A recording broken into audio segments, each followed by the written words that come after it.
Good morning, everybody. Good morning.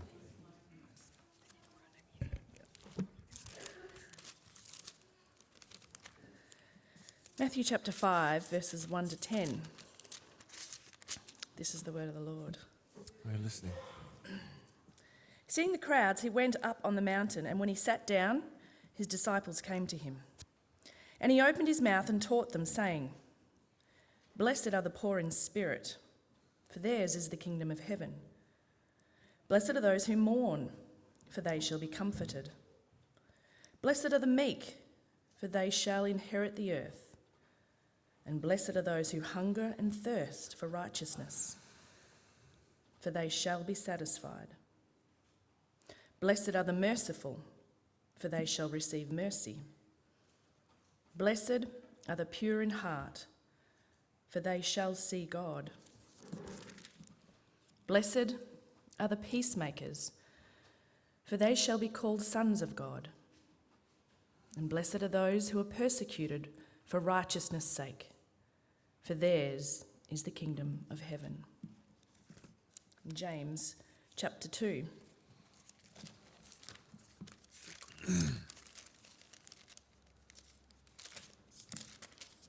Verses 1 to 4 says, "My brothers, show no partiality as you hold the faith in our Lord Jesus Christ, the Lord of glory.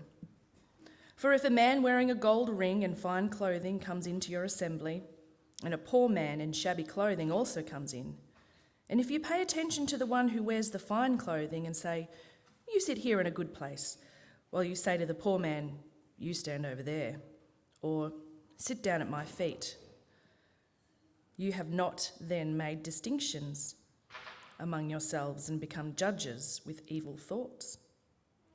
Have you not then made distinctions among yourselves and become judges with evil thoughts?" James chapter 3, 13 to 18. "Who is wise and understanding among you? By his good conduct, let him show his works in the meekness of wisdom. But if you have bitter jealousy and selfish ambition in your hearts, do not boast and be false to the truth. This is not the wisdom that comes down from above, but is earthly, unspiritual, and demonic. For where jealousy and selfish ambition exist, there will be disorder and every vile practice. But the wisdom from above is first pure, then peaceable, gentle, open to reason, full of mercy and good fruits, impartial and sincere. And a harvest of righteousness is sown in peace by those who make peace." This is the word of the Lord. Thanks be to God. Thank you, Simone. I'd now like to welcome David to bring us the word of God this morning.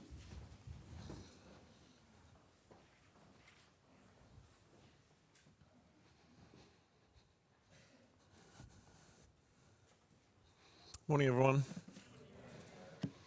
Well, as is my habit, why don't we just spend 30 seconds or a minute just turning around, saying hi to the person next to you. And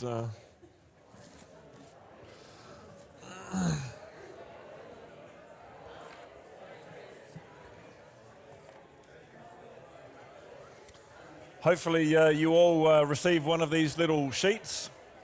Yep, got that? Good, excellent.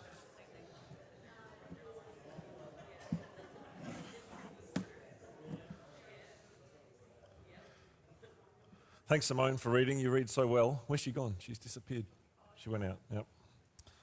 Thank you to the musicians too, who put in so much time to practice and to choose those songs for us. Appreciate you having done that.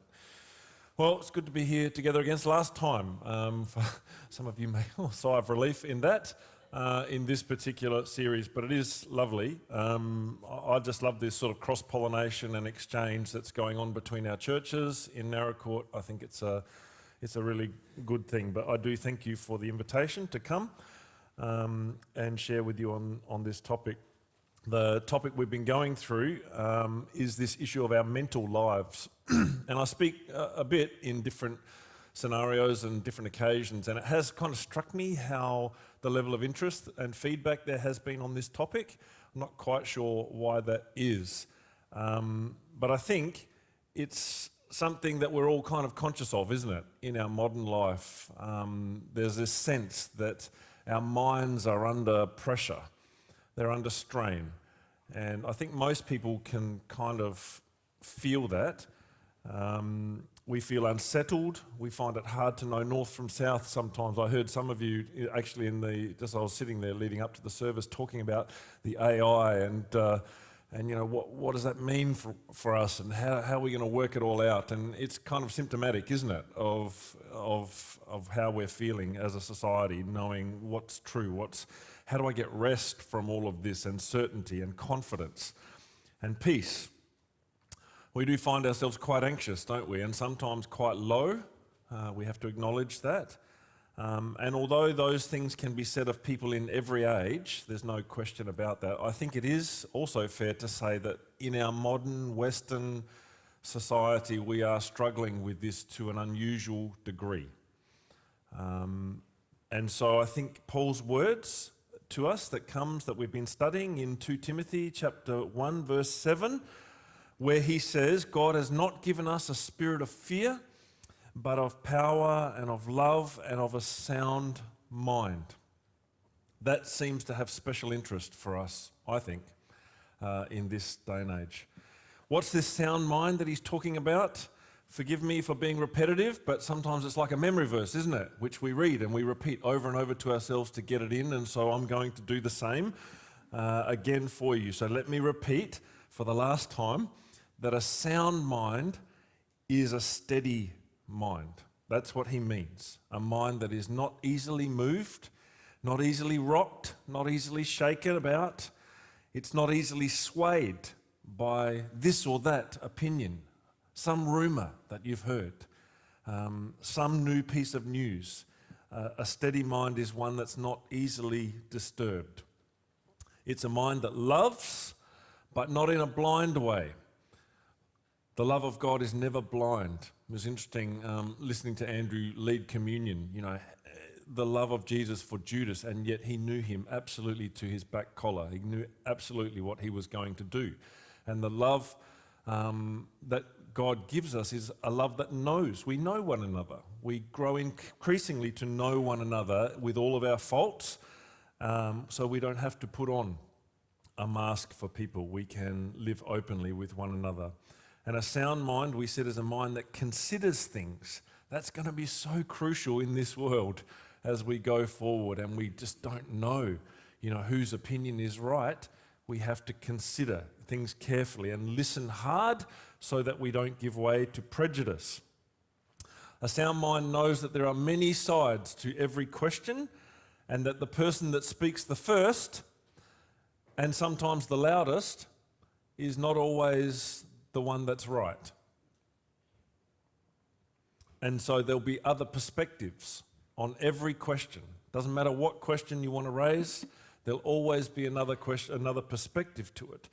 And so a sound mind will wait to hear what those other perspectives are, and it will actually seek out other perspectives to try and inform itself. And because of that, a sound mind never falls into tribalism. We're not part of a team that we have to stick with the team. Doesn't matter. No, we're always understanding that there can be other perspectives to things. So all of these things that we have talked about, the last thing we had said was that a sound mind also is one that doesn't fear easily because it has this eternal perspective. It has a horizon that's fixed in the words of God. It's not the moving horizon. Remember how we talked about Eastern meditation, and the horizons are constantly shifting because your horizon is different to my horizon, and that leads to all sorts of different perspectives on life, but no horizon, no fixed horizon. But the meditation that the scriptures give us to think about is one that's fixed on God's words, because he's the creator. He's the one who has set it all in motion. And when we have that eternal perspective, it gives us rest, it gives us peace, because there's something bigger than ourselves. All of that we have mentioned in the past. And then we came to this last topic. That's the topic that closes all of this off, and that is this one of the indispensable quality that a sound mind must have, and that is of wisdom. A sound mind has to be wise. Remember, we asked the question, what's wisdom? One thing we said was that it's not knowledge. It's not the same as knowledge. It doesn't work that way. You can't go to university, you can't get a degree in wisdom. If anyone's advertising for you to go to a college and get a degree in wisdom, you should think carefully about that, because that's just a little bit dubious, isn't it, really? It doesn't work that way. It's something of a different quality altogether to knowledge. We said you can learn about how to put a man in a tin can and fire him up and land him on the moon. Those things can be learned through knowledge. But should you do that? That's a different question altogether, isn't it? That's the stuff of wisdom. That's a different thing. Wisdom is so often about making the right choices in each situation. And so for that reason, it's an incredibly practical thing. And wisdom isn't accessible in the same way as knowledge. I was thinking about this during the week. If I wanted to learn how to strip down an engine or rebuild an engine, some of you guys can do that very well, I might open the book and try and figure it all out. I might go along and watch one of these guys do it. I might practice it, and I could get the knowledge on how to pull apart an engine and rebuild it. I could get it in that way. Knowledge is accessible in those ways. But wisdom doesn't seem to work that way. You can't read a book on wisdom or listen to a sermon about wisdom and necessarily obtain it. Have you ever thought about that? You could even hang around with someone who you think is very wise and watch them very carefully, but it doesn't necessarily mean that you will gain the wisdom.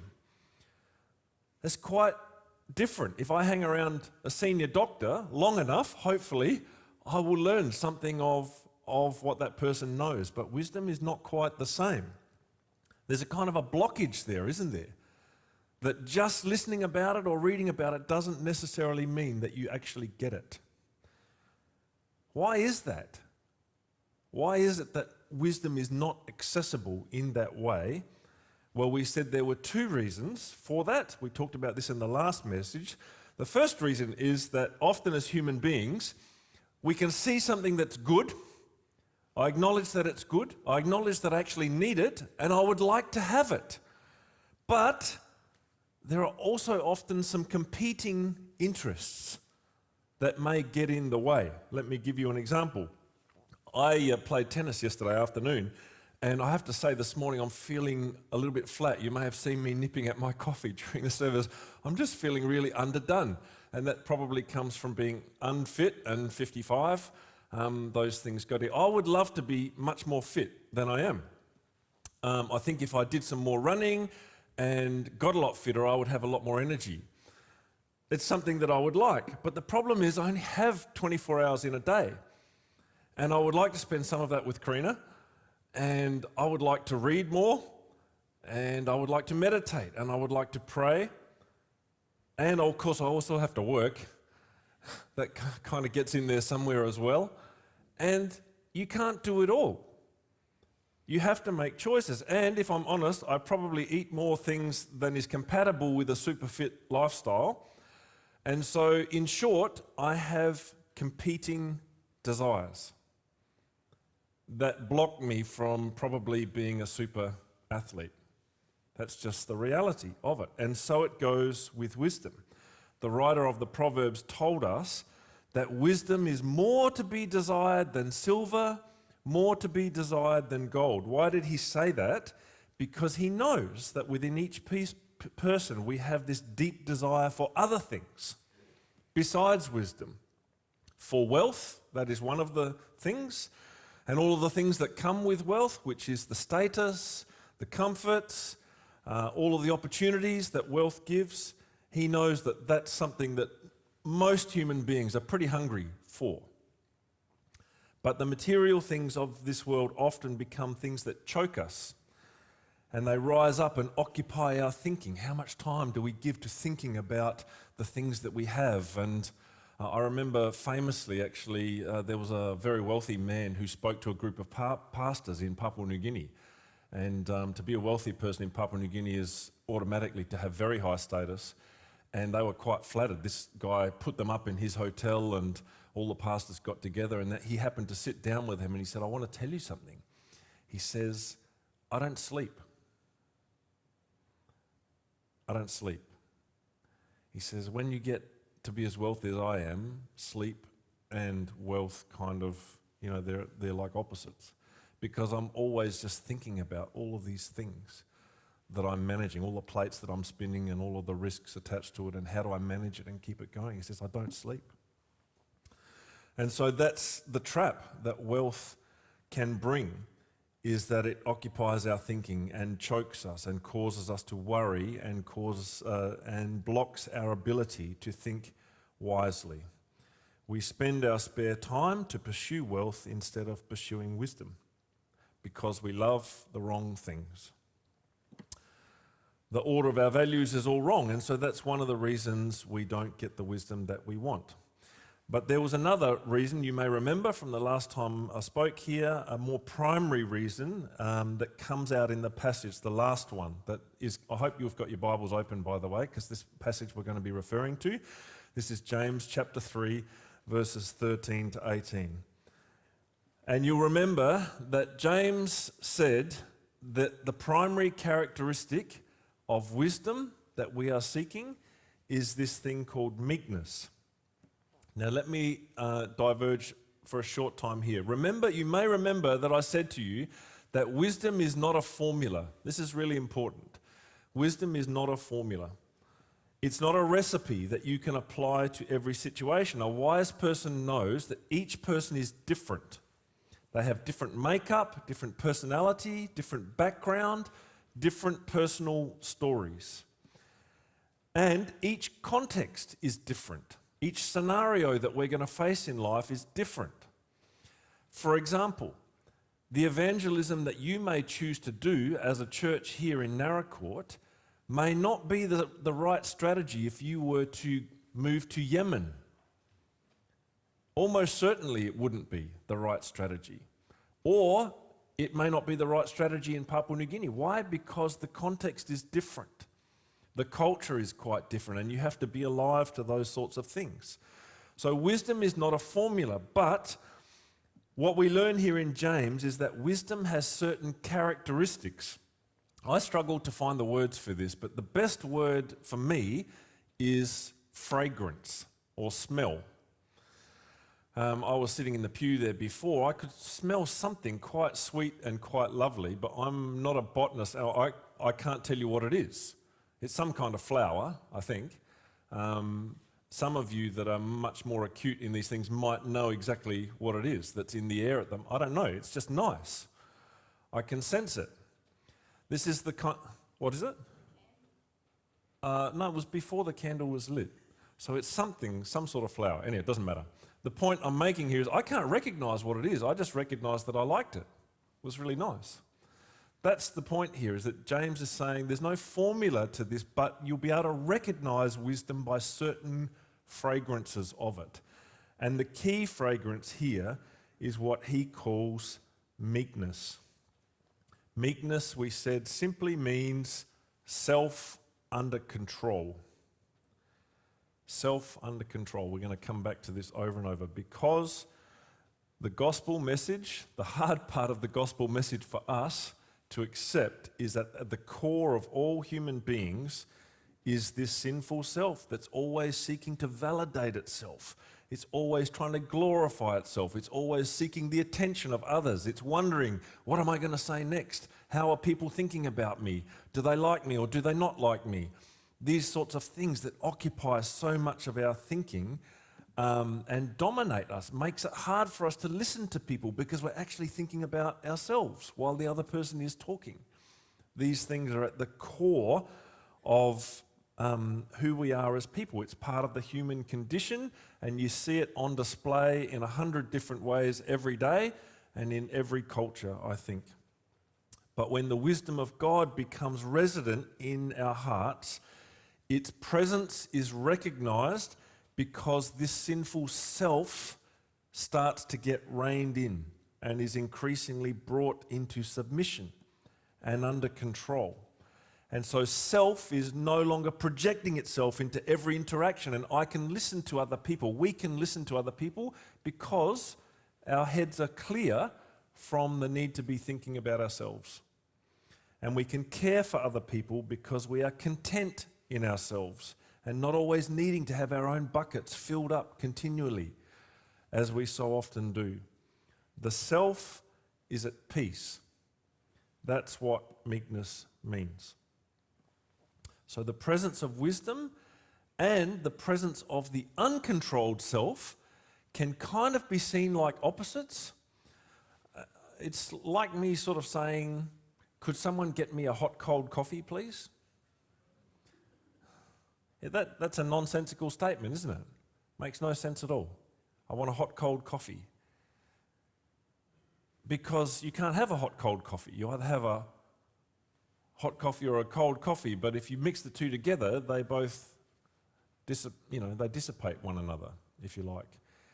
The point I'm making here is that wisdom and uncontrolled self, arrogance, conceit, they cannot go together in the biblical understanding. You cannot have wisdom and conceit at the same time. It's an oxymoron. They are mutually exclusive. But you can have a knowledgeable person who is quite arrogant and conceited. That is possible. And so it's an appropriate place here for us to turn to the text and look at James chapter 3, verses 14 to 16. Because, and you can follow this on your sheet, hopefully everyone got one of those, because James diverts here and he says, though the true wisdom is meek, there is a different kind of wisdom. Now, in the one that was read for us, it used the word unspiritual. You may, in your Bible, depending on what version you've got, my Bible, it uses the word sensual, which doesn't mean sexual or something like that. Actually, if you look it up, what it means is, yep, there it is. What it means is animal-like. So I've put this on your cheat sheet there, what the Greek word actually is. Really, what he is saying is that there is a type of speech that appeals to kind of basic instincts in people, like itching. You know, if you've got an itch, it's kind of hard to ignore it. You just want it scratched. It's kind of a reflexive thing, isn't it, really? And what he is saying is that there is a type of wisdom in the world that's almost primal. Our dog, just literally sometimes seems to follow its nose. Does your dog do that? Just sniffs something and off it goes.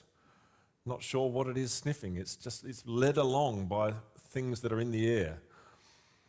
And he's saying that when we follow the wrong kind of wisdom, we're almost behaving a little bit like animals. What do I mean by that? What I'm saying is that it's possible for people to be drawn along by things that sound good to them, things that just please us. They scratch our itches. They're sweet to the ear. And in that sense, they're quite attractive. There's lots of examples of this. I was trying to think about, there are too many to number, but let me confess and acknowledge one to you. I'm really attracted to people that are clever. Really, what I mean by clever is, there are certain people who just really clever with words, very sharp, they've got a line, really clever line, and it comes very quickly to them. There's a particular guy who's not a Christian. Some of you may have read his books, a guy called Christopher Hitchens, who's now died. He was one of the famous new atheists. He was a journalist. Unbelievably clever guy, really clever. had a word, had a line, and these sorts of people they seem to have a way of just destroying their opponents through some acidic line that just makes them feel humiliated. Do you know people like this? There are lots, probably Philip Adams is a bit like this, who writes in The Australian. He's a very clever guy. There are lots of people like it. Now, there's a part of that seems to attract us, isn't it? You know, we like to kind of hang around clever people. Why is that? Because maybe it makes us feel like some of it will rub off, or it's just nice to be around, you know, those sorts of people. I don't know.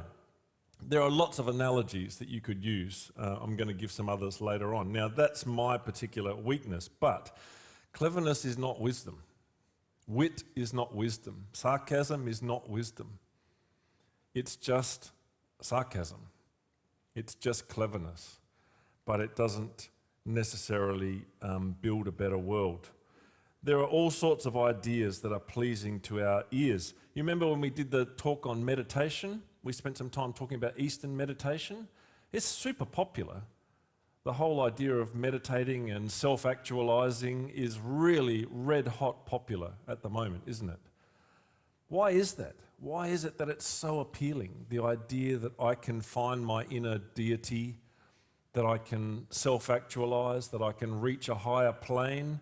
What is it about that kind of thinking that's so attractive to people? It is very attractive to people. It scratches some sense that appeals to us, doesn't it? There are all sorts of stuff like this. In Papua New Guinea, the fastest growing churches in PNG are the ones that preach a message that if you come to church and put your money in the offering plate, you will become wealthy. That's a very strong prosperity gospel that is there in that country, and actually it's there in many countries, I have to say. That sounds good. Did you consider that when you put your money in the offering bag this morning? You know, that kind of gospel pleases the ear, and it's very, very attractive to people. But you may say, we don't, that's silly, we would never believe that kind of thing in our church. But it's equally nice to think, for example, that our God is a God who may not ever do things that are hard to us, would always keep us from suffering. Those kind of wisdoms appeal to us. But the unifying thing with all of these examples that I've just given you is that they appeal to the self, the longings of the self. They somehow seem to serve me and my appetites and my ego and my desires. And James says here that wherever that kind of self-seeking exists, it's never real wisdom. It's actually a tangle of confusion, he says. Real wisdom, the prophetic wisdom that pops up in the scriptures, you see in the mouth of the prophets from time to time, it's often, have you ever noticed this? How very often it's difficult to hear. It's hard to hear. It seems to cut across the grain, and really it's uncomfortable. In short, true wisdom often sounds quite odd to us, and sometimes it can be downright offensive. Little project, if you don't believe me, little project, go and have a read of the Gospels and see how many times Jesus said things that were offensive, really offensive. He said to them, you know, you have to eat my flesh, drink my blood. Very hard for a Jewish person to hear words like that. Really offensive. Difficult for us. Sometimes the wisdom from God is difficult to hear. Why is that? Because it very often challenges the self, and that self is the dominant force that is at work in our lives as fallen people. All right, so, well, if the primary characteristic of wisdom is meekness, which is self under control, what does that look like? What does that look like? James goes on to spell it out for us in the rest of this passage. The picture I have here in my mind is one of, have you ever been close to a ship on a wharf and those massive ropes they have that hold the ship in? Have you ever got close? I don't know how they lift them. They are just enormous. Massive ropes with these intertwined strands. That's what I think of in this particular passage, because he's saying meekness is the primary characteristic, it's the primary fragrance, but it has all sorts of different strands to it. This is what it looks like, and we're going to tease it out for you. We're going to briefly look at each one of these strands of this thing called wisdom. I don't have time to go in this today, but you noticed that the first passage that Simone read was the one from Beatitudes in Matthew. Why did I put that up there? It's interesting to note how similar these lists are between what Jesus spoke about and what James gives us here. You may want to look that up for yourself when you get home. Okay, well, what is the first strand of this meekness, this meek wisdom? The first one that he gives us is that the wisdom that is from above is pure. The first thing that it is it's pure. A wise person will be someone whose life is being freed from those things that are unclean and are unholy. It's our appetites that drag us into all sorts of desires for things that are dark and harmful. It might just be trashy TV. It might be magazines. It might be just gossipy columns. It might be doom scrolling, whatever they call it these days. Things that are just not helpful, but are very, very addictive and scratch our itches. When the light of Christ enters us, he not only brings to light those things that are impure, but here's the difference. He also makes those things become revolting to us. Again, confession here. I think I've told you this story before. I'm not big into TV, but I used to be a full-on addict. And by that I mean, I would turn the telly on as soon as I got home from uni, and I wouldn't stop until 6 the next morning. By which stage I was almost watching the test pattern, literally, when they had test patterns. Back then, it was a real addiction and a real problem for me, and of course it led me into all sorts of holes. But I would watch all sorts of movies, and there would be all sorts of things that were dark and horrible in them, and I would be trying to kind of suppress my smiles. Do you do this? You don't have to tell me. It's okay. Because I knew that this is not something I should be smiling at. This is not something that I should be finding good. And as a good, Christian church-going boy, it's like, I've got to suppress that. That's kind of what you do when your heart loves a certain thing, but you know that it's not a good thing. Now, the gospel message is not to get us to squeeze down harder so that those smiles can't escape. The gospel message is that he changes us so that the things that we used to love actually change, and we love new things. In Romans chapter 12, verse 9, there's verse 8 and 9, there's a great passage. You can look it up later on if you long. He says this, he says, "Let your love be without hypocrisy, let it be sincere." And then he says this, he says, "Loathe those things which are evil, and cling to those things which are good." So the Christian life is not just about behaving different, it's about loving different. We love new things and we hate some of the old things.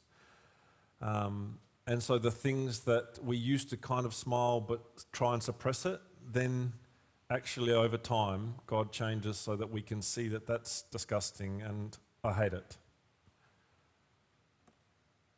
That's the heart of a pure person, not just that we choose not to read or watch certain things, but that he really changes us and changes our longings and our loves. Our appetites are no longer the same.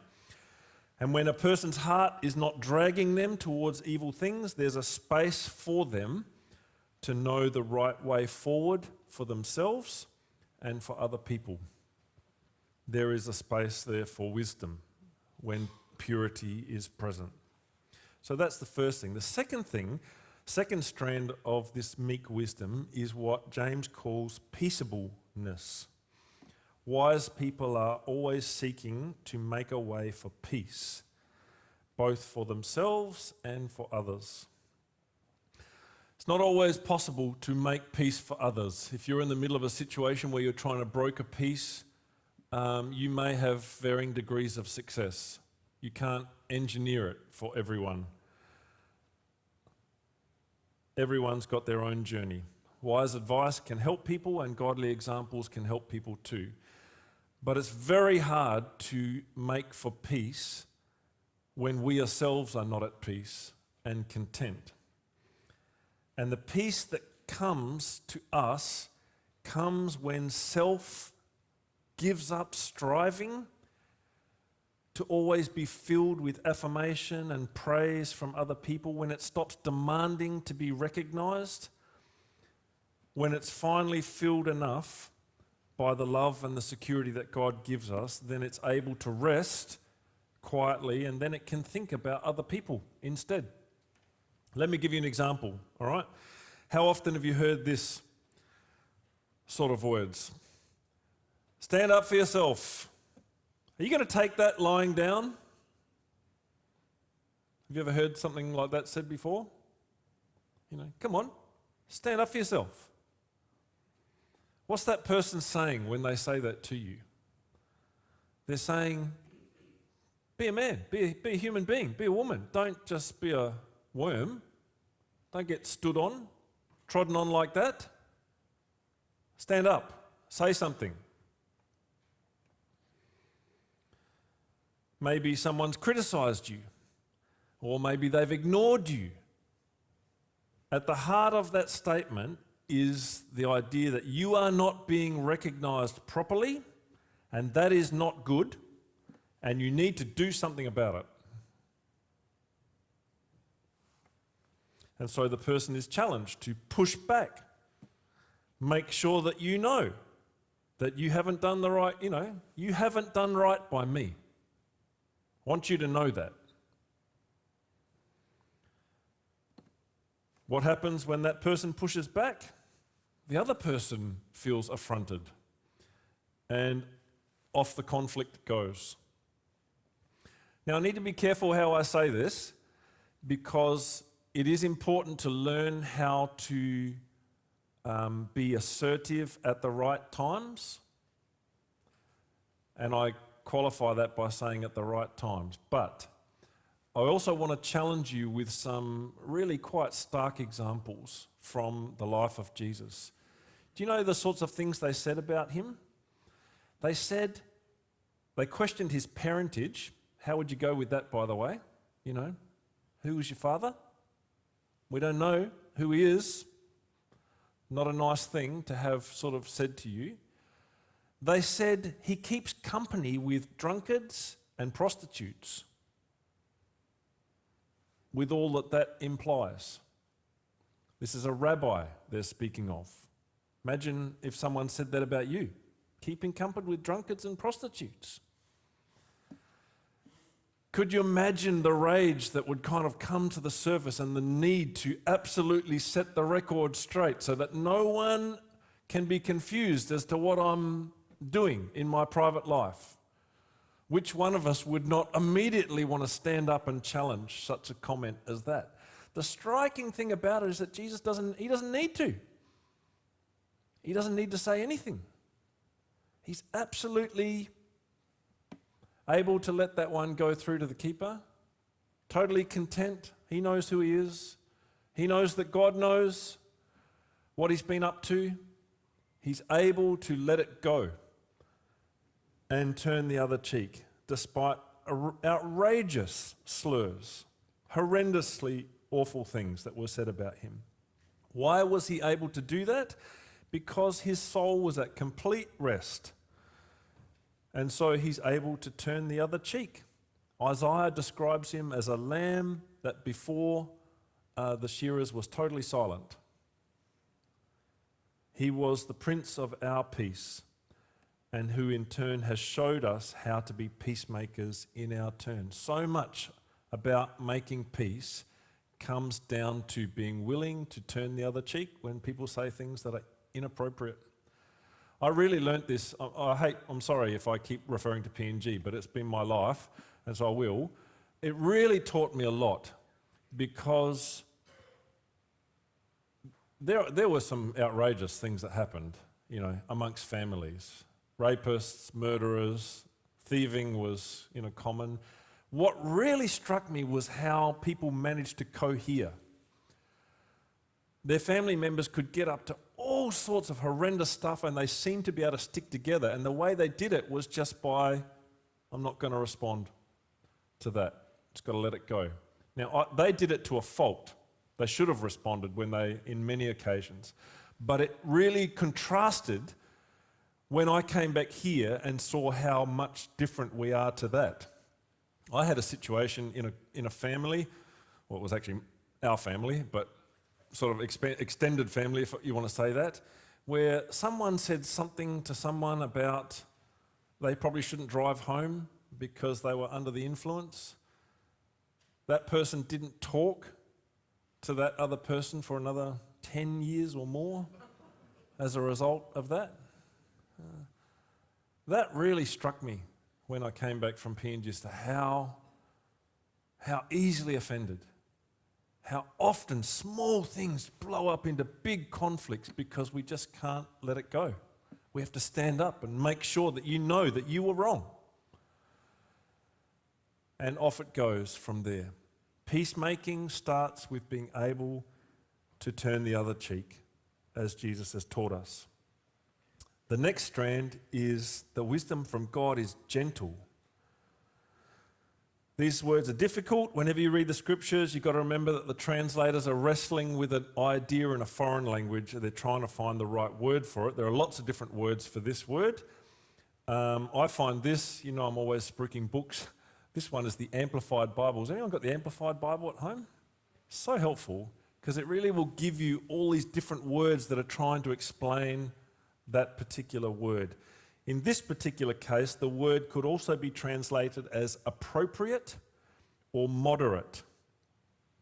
In short, it's the opposite of someone who's a bull in a china shop.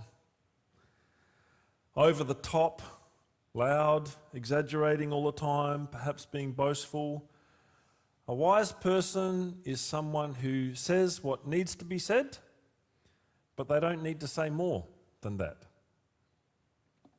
They've said what they've done their part, they've said what they've said, now they can let it go. They don't need to embellish their stories. Sometimes they don't even need to speak at all. They know how to restrain. The next strand is what James calls being willing to yield. Willingness to bend. So often we come to a particular discussion. I'm not going to even go there by naming examples as much as I might wish to. There have been some red hot ones in the last few years, haven't there? Where we come to these discussions and we are absolutely certain of our position.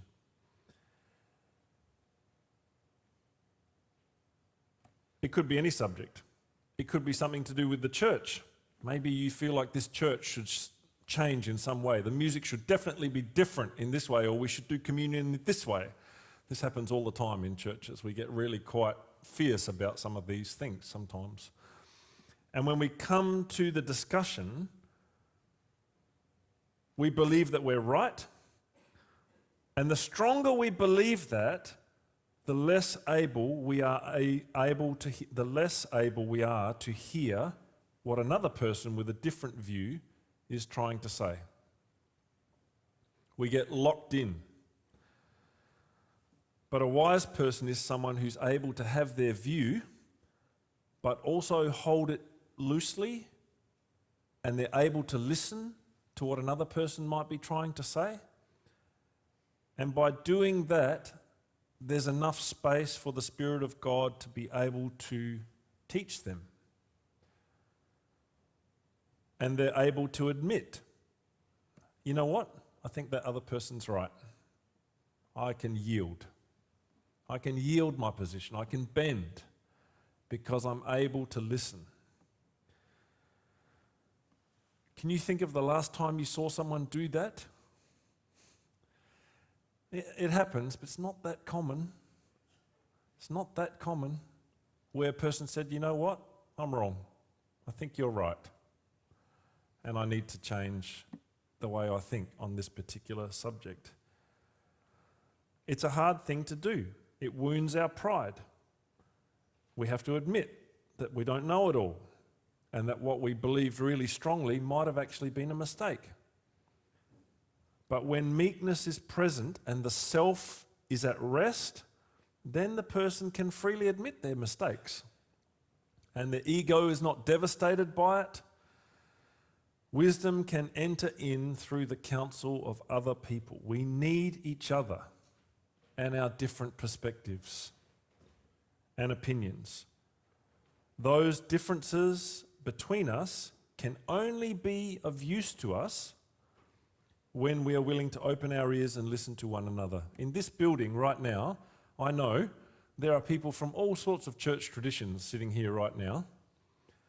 In our church, the Baptist Church, it's the same. We have people from the Anglican tradition, people from the Baptist, Independent Baptist, some that have come from Pentecostal traditions. There are different ways of looking at things.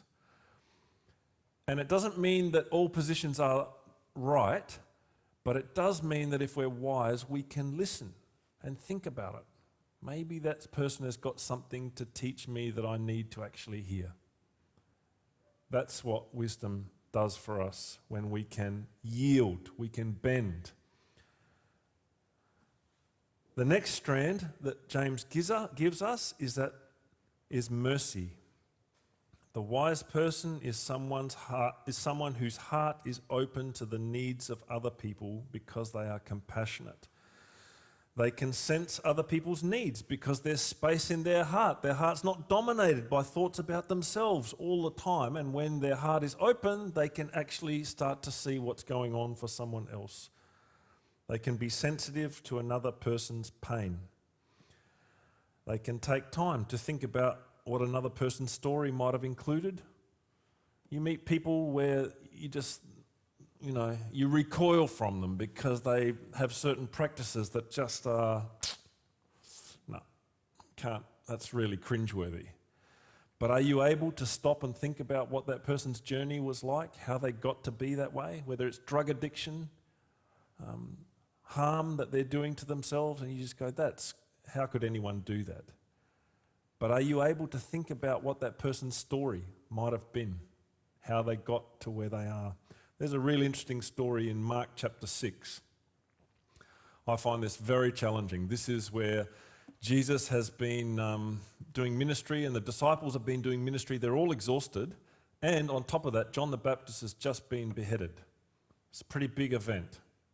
Big shock. If you thought that this is going to be a nice gravy train, all of a sudden one of the main guys gets executed. That's a huge shock.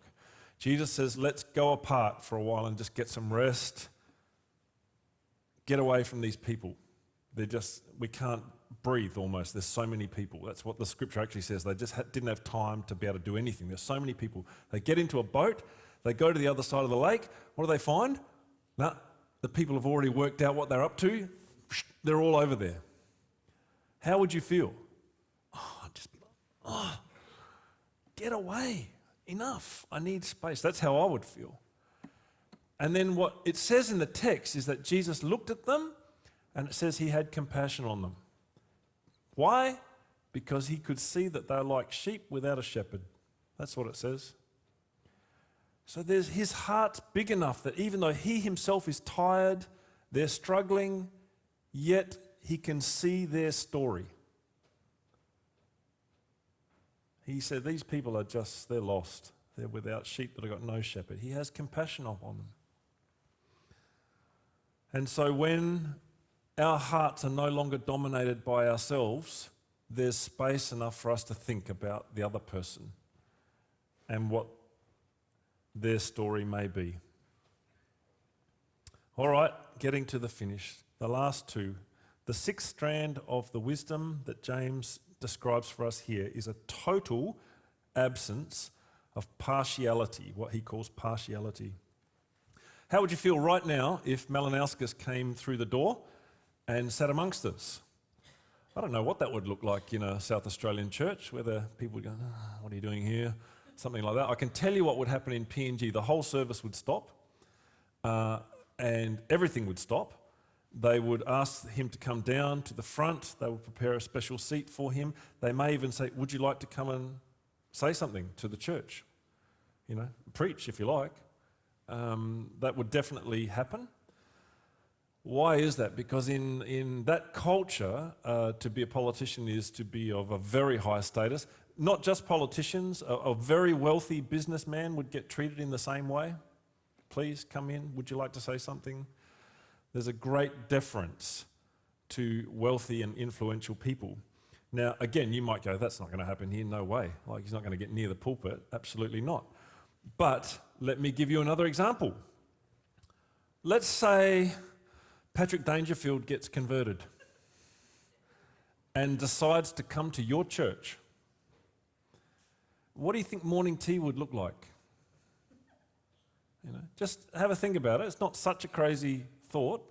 You know, elite football players and athletes and celebrities have got converted. Imagine if Taylor Swift got converted. I don't know whether she. Let's not go there. But let's say she starts to join a church. What would morning tea look like then? How many people would throng someone like that? Why does that happen?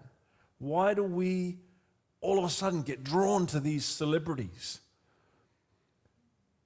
Isn't it because we gain something from it? We sort of feel good about ourselves that he's at our church, you know. Isn't that the truth? Isn't that how we work?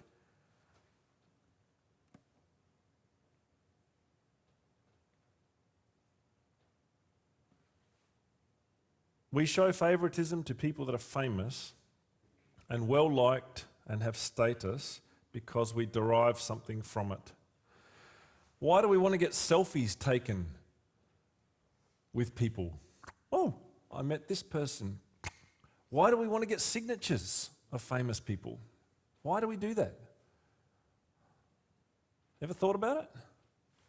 What does it mean for us to have a signature book full of famous signatures? What does it give us? Is it not because we are needing to feed this self-esteem thing? And the flip side of it, of course, is that someone comes into the church who doesn't have those attractive qualities, a very poor person, a disabled person, then that person is likely to be ignored. That's what James is describing in that text in James chapter 2. And it leaves that person feeling worthless. A wise person will be alive to that, and they will not need to pamper the famous person who comes to their church, or the beautiful person, or the rich person, because they don't need to get anything out of it. The wise person will see the poor and the rich as totally alike in God's eyes, and they will act and speak accordingly to that. Lastly, and we've said this before, a wise person is a sincere person and a straightforward person, and a person that is totally without duplicity or without dishonesty. What you see is what you get. That's what they are. They're someone that you can trust. What they say to you may not always be easy to hear. It's not worldly, sensual wisdom that we're talking about here. We're talking about godly wisdom. But you will know that that person is sincere.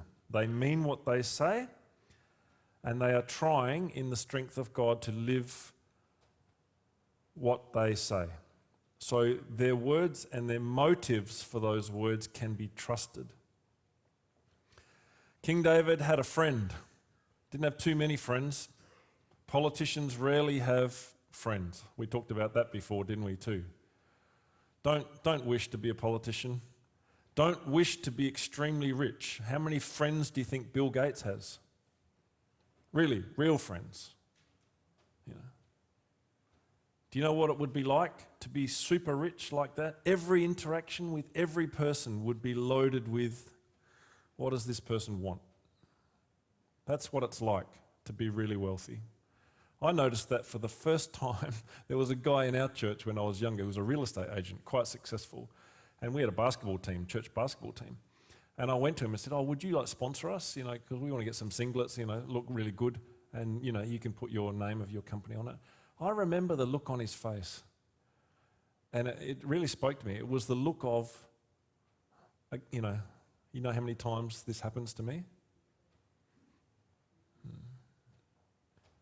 Yeah, really, I just hadn't occurred to me. That's the life of the wealthy. They're always dealing with people who want stuff from them.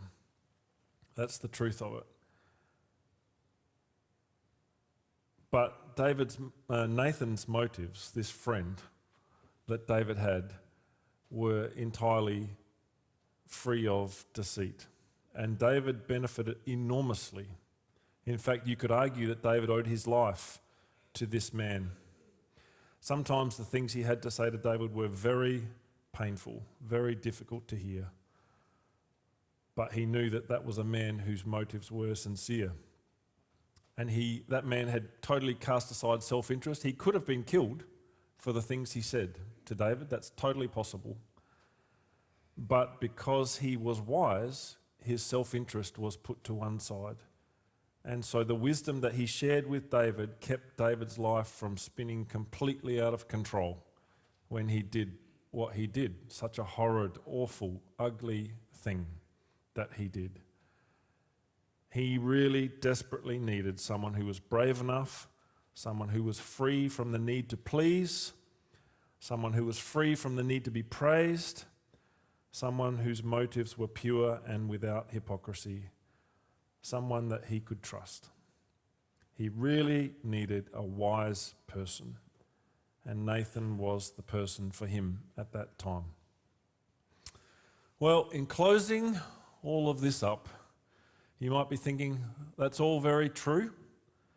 I know that that's something I really need. I need the wisdom from God. I know I lack it, but the truth is I'm struggling with desire for other things. They seem to dominate my thinking. And I know also that myself is not under control. I'm always thinking about myself.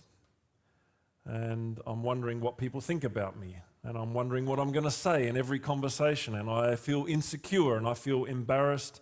And sometimes I feel very envious. So how can I know this wisdom from God? It seems very far from me. I'm a bit stuck in a hole. Well, that may be so, but that's exactly the reason we're here today. Because we're here because we acknowledge that there's someone who's bigger than us, that is able to do the things for us that we can't do for ourselves. There is the one who has the wisdom, and I don't have it. But that person in his mercy has loved me. And he says to me, "Come to me, all you who are weary and heavy laden, and I will give you rest. Take my yoke upon you and learn from me, for I am gentle and I am humble in heart, and you will find rest for your souls." That's what we need. That is so much what we need for our souls finally to be at rest, for the self to finally lay down and to be content that it has found the one who is our master and who will provide all that we need. It's Christ. That's why we're here. That's why we sing.